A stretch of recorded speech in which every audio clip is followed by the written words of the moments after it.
ప్రతి అక్షరం ప్రజల పక్షం.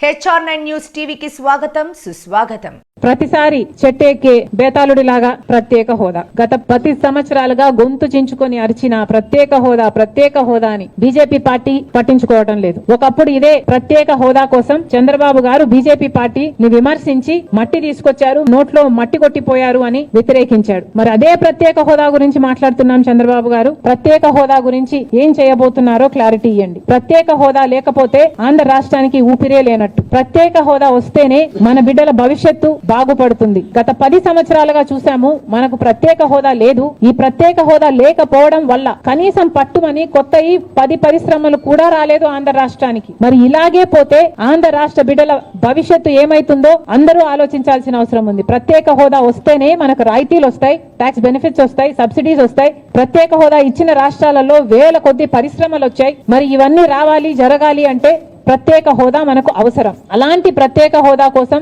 ఏం చేస్తున్నారో, ప్రత్యేక హోదా కనీసం బీహార్ మాకు ప్రత్యేక హోదా కావాలి అని వాళ్ళ మీద ఒత్తిడి తెస్తుంది అని వింటున్నాం. కానీ టీడీపీ మాత్రం ప్రత్యేక హోదా మనకు అవసరమే లేదన్నట్టుగా మాట్లాడకుండా పోవడం చాలా దురదృష్టకరం, చాలా అన్యాయం. దయచేసి ప్రత్యేక హోదా కోసం కొట్లాడాల్సిన అవసరం ఉంది. మన ఎంపీలను వాడుకొని ఈ రోజు బీజేపీ పార్టీ అధికారంలో ఉంది కాబట్టి మన రాష్ట్రానికి ప్రత్యేక హోదా తెచ్చే బాధ్యత చంద్రబాబు గారి మీద ఉంది. ఏ మోడీ గారైతే తిరుపతికి వచ్చి 5 సంవత్సరాలు కాదు 10 సంవత్సరాల ప్రత్యేక హోదా ఇస్తాను అని మాట ఇచ్చారో ఆ మాటను ఇప్పటికైనా నిలబెట్టుకోవాల్సిన అవసరం ఉంది అని కాంగ్రెస్ పార్టీ డిమాండ్ చేస్తుంది. ప్రత్యేక హోదా కోసం కాంగ్రెస్ పార్టీ డిమాండ్ చేస్తూనే ఉంటుంది.